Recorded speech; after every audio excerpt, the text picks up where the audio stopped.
The iPhone 15 leaks have now broken the dam, with new details on what to anticipate from Apple in September appearing on a weekly and sometimes daily basis. The iPhone 14 series was a strong debut, so Apple will probably build on what works with the current flagship.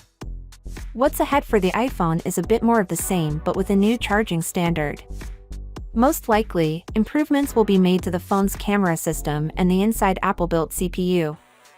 Even if the iPhone 15's buttons could be unlike to your accustomed ones, the dynamic island is also likely to endure. If you wish to upgrade later this year, just change your Lightning connectors with USB-C cords that have been approved by Apple. We now have a clear idea of how the Pro lineup will look thanks to a recent design leak.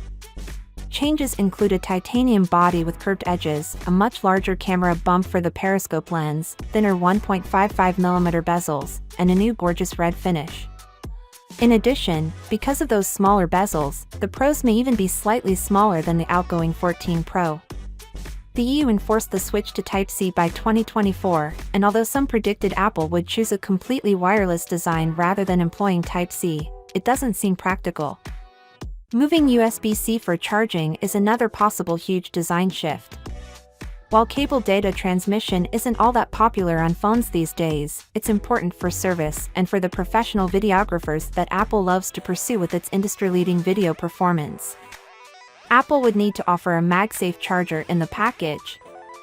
Apple may instead attempt to keep control of accessories by using its created for iPhone approach for Type-C. Although it could possibly be against new EU regulations, Thunderbolt 3 will explicitly imply high-speed data transfers.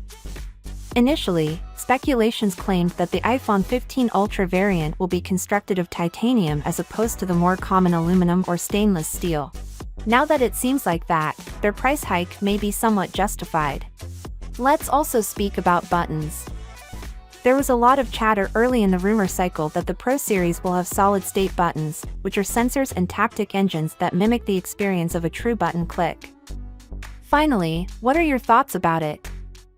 So without being said, let me know your thought in the comment below, and if you are new here, please subscribe. Peace out.